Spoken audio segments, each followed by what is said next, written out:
어떻게 살아야 하나?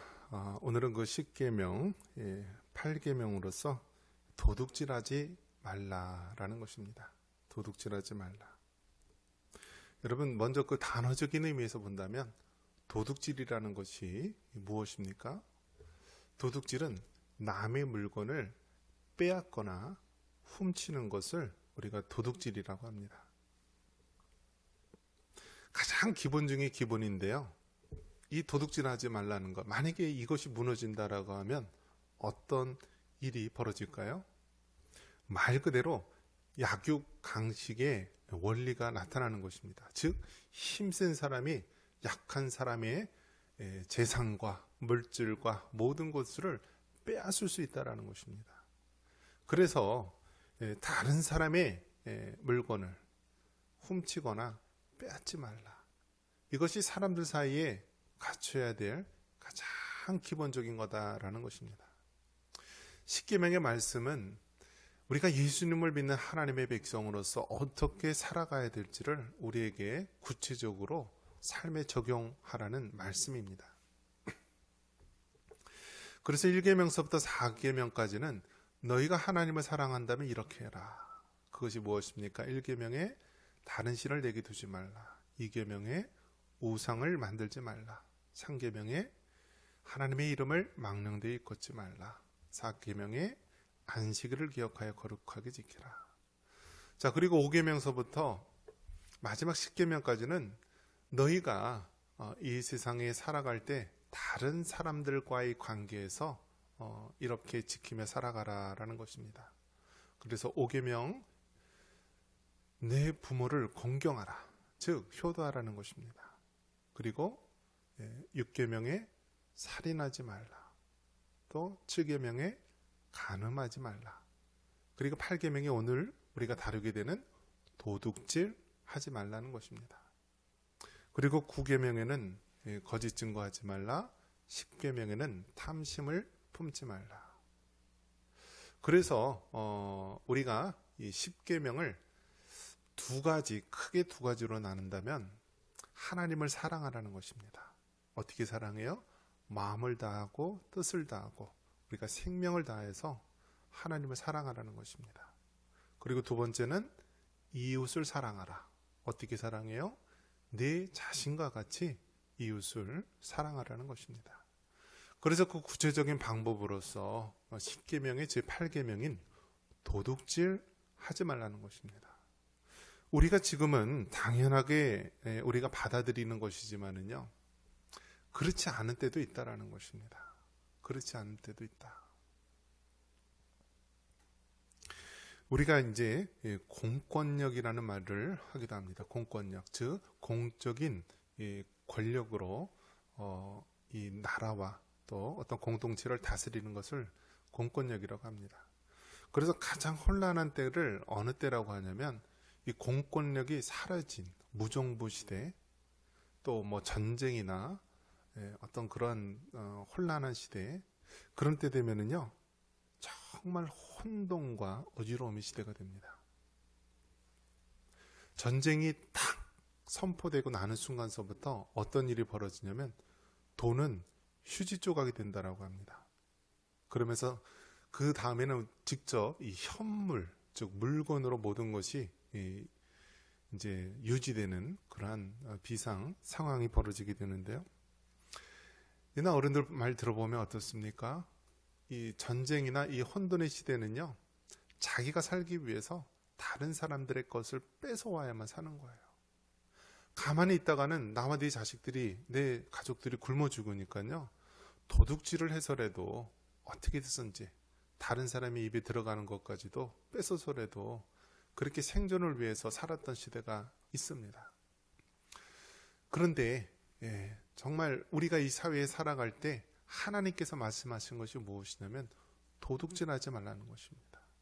즉 아무리 이 세상에 혼돈과 어지러움의 시대가 된다 할지라도 너희는 이렇게 살아야 된다. 너희 믿는 그리스도인은 도둑지 말고, 즉 다른 사람의 물건에 대해서 훔치거나 빼앗는 그러한 일을 하지 말아야 된다라는 것입니다. 그래서 우리가 이 계명이 당연한 것처럼 여겨지지만 우리 역사적으로 본다면은 사람들이 살아가는 모습 속에서는 그렇지 않을 때가 굉장히 많이 있었다라는 것입니다. 자, 그러면 이 도둑질하지 말라, 이것을 우리가 오늘날 어떻게 적용해 볼 수가 있을까요? 우리가 땀 흘려서 일하는 것이 정말 당연한 것이고 우리가 지켜야 될 것입니다.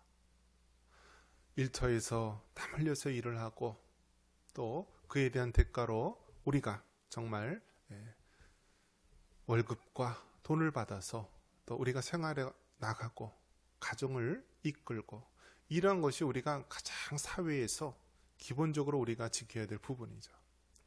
그런데 요즘은 어떻습니까? 정말 이 사악한 그러한 무리들이 있지 않습니까? 그 사람들은 이 합법적, 즉 이 법에 허용한 범위 내에서 도둑질하는 사람이 많다라는 것입니다. 즉 어떤 커다란 정권을 가진 그러한 정치인들, 또 어떤 공공기관의 기관장들, 이런 사람들과 또 온갖 법을 잘 알아서 합법적인 방법으로 그걸 피해갈 수 있는 변호사와 또 이 돈, 경제, 물질, 재정에 대한 전문가인 회계사, 그리고 브로커와 같이 사람들을 대하고 또 그렇게 해서 사람들에게 어떤 마음을 빼앗고 또 사기를 치는 그런 브로커 같은 사람들, 이런 사람들이 정말 작당을 해가지고 얼마나 우리 눈앞에서 도둑질하는 그런 사태가 있지 않았습니까? 우리가 잘 아는 대로 성남이라든지 지금 한참 매스컴에 떠오르는 것이 있지 않습니까? 이런 것들이 여러분 어떻습니까? 하나님의 말씀에 위배되는 것이다라는 거예요. 도둑질하지 말라, 너희가 이웃을 사랑하고 다른 사람을 사랑한다라고 한다면 그들의 물건에 대해서 훔치거나 빼앗지 말라라고 하는 것입니다. 근데 오늘날 이 도둑들은요, 과거와 같이 복면을 하고 손에 칼을 들고 돈을 빼앗는 것이 아니라 겉으로는 변호사요, 겉으로는 회계사요, 겉으로는 아주 공직자요, 그런 지방자치단체장처럼 화려한 것으로 무장해서 합법적인 방법으로 돈을 빼돌려서 수천억과 수많은 피해를 입히는 것이 오늘날 이 도둑들의 모습이기도 합니다. 이런 시대 속에서 하나님께서 우리에게 말씀하시는 것은 너희는 저들과 같지 말고 도둑질하지 말고 열심히 땀 흘려서 살아가라. 이것이 바로 우리 예수님을 믿는 그리스도인의 모습이다라고 말해주고 있는 것입니다. 어떻게 살아야 하나? 세상에서는 2등은 살아날 수 없고 1등만 살아남기 때문에 어떻게 쓰든지 남을 밟고 올라가든지 남을 해치고 올라가든지 그렇게 살아남아야 된다, 1등이 되어야 된다라고 말하고 있습니다. 하지만 예수님 믿는 하나님의 백성들은 이 세상을 어떻게 살아가야 됩니까? 도둑질하지 말라는 하나님의 이 계명의 말씀처럼 세상에 아무리 악으로 향해 달려간다 할지라도 우리는 이 하나님의 계명, 하나님의 말씀을 지키며 살아가야 됩니다. 모든 사람이 다 한다 할지라도, 모든 세상 사람들이 시대의 흐름이라 할지라도 성경이 아니라고 한다면 우리는 금해야 하고 하지 말아야 됩니다. 아무리 합법적으로 그들이 법망을 피해가서 다른 사람의 물건을 갈취하고 또 훔친다 할지라도 우리는 하나님이 기뻐하는 것이 아니라고 한다면 끝까지 하나님의 말씀대로 순종하여서 살아가야 됩니다. 이것이 우리가 지켜야 될 이 세상의 덕목이고 우리 믿는 사람들이 끝까지 지켜야 될 하나님의 말씀인 것입니다. 어떻게 살아야 하나? 도둑질하지 말라.